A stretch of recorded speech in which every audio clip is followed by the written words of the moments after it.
There are journeys that open up the future, and there are journeys that force us to look back at ourselves. For Chau, 25 years old and just starting his career, the train ride from Hanoi to the mountains changed everything. He thought he was stepping into the dream of a young engineer, but instead, he received a costly lesson about life, about safety, and about the value of human dignity in labor. The 2-day train ride would take him to the construction site, where a 3-year project was underway. Wooden benches, the deafening grind of iron wheels on the rails, and the flatlands slowly giving way to mountains and hills. None of it bothered the young man. On the contrary, it made him excited, as if he were writing the very first page of a brand new chapter in his life. By the time the train reached its final stop, the sun was already setting. Chau hurried onto a battered old bus that sped into the dark mountain forest. At 9 o'clock that night, the bus dropped him off by a dirt road. Following a faint glow, he was suddenly overwhelmed by a stench so foul it made him choke. At last, the workers' camp appeared. Damp, makeshift, barely standing. His first dinner, instant noodles in a grimy bowl still tangled with a long hair, was left unfinished. That night, he lay awake listening to the howling forest wind, his stomach empty, whispering to himself, "I'll get used to it. I have, too." The next morning, he began work. The office was nothing more than a drafty wooden shack with an old computer. Paper was so precious that even the backs of misprinted drawings were carefully saved for reuse. That afternoon, Quang, a veteran engineer at the site, took Chau to bathe in the stream. He pointed at a herd of yellow cows wading in the water and said, "We have to wait until the cows finish bathing, then give the water 10 minutes to clear before it's our turn. This is the only deep spot in the stream where we can wash." The old cowherd grinned at them toothlessly and added in his local accent, "If you boys come earlier tomorrow, you won't have to wait." Chau forced a bitter smile. Time passed, and he gradually adapted.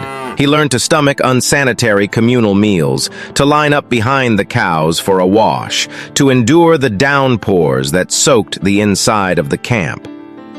Yet a question grew inside him. I used to believe my career would bring stability and respect. So why does everything here feel so temporary? They were building a massive tunnel to channel irrigation water for a wide region. The method was to drill and blast with precise charges, advancing about 5 feet at a time. Then, crews would bolt steel anchors into the rock, erect metal frames, weld steel mesh, and spray concrete to reinforce the tunnel walls before blasting again. But in certain sections, if the inspection team judged that reinforcement wasn't necessary, blasting continued without it. The accident struck during one shift. Just after a round of blasting, Quang's team, with Chau among them, entered to inspect. The air reeked of gunpowder. Groundwater seeped from the walls. Then came the sound of cracking rock. Someone shouted, "Cave in!" Workers scrambled. Chau froze. Quang spun around, yanking him down just as tons of rock crashed where he had been standing. A massive boulder crushed his right leg. Pain ripped through him as water, mud, and rubble poured in. In that instant, Chau realized how fragile life truly was.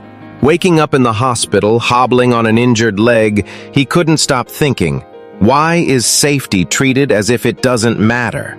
Quang told him about modern tunnel-boring machines, TBMs, where humans operate safely from sealed control rooms, lives no longer gambled with every shift. To Chau, it was like hearing about another world, a place where work didn't mean living in constant danger. Quang also shared that in one industry, pioneering safety measures and fair compensation were the norm: oil and gas. In Chau's mind, a new path took shape, a field no less harsh but disciplined, standardized, and built around protecting people. He knew then that was where he needed to be.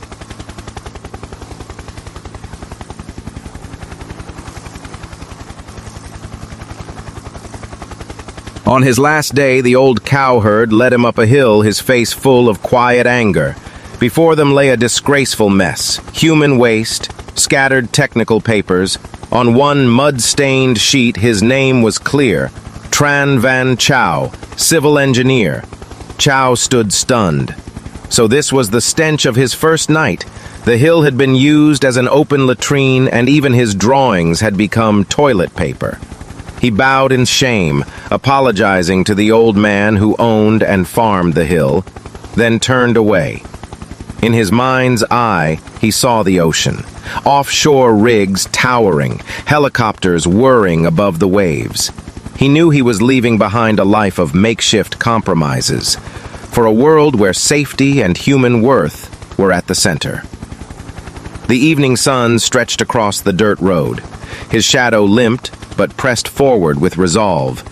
On the windy hillside, the soiled papers still fluttered, waving goodbye to their former owner. But what would life offshore truly hold? Would it really answer the longing in his heart? That story awaits the chapters ahead.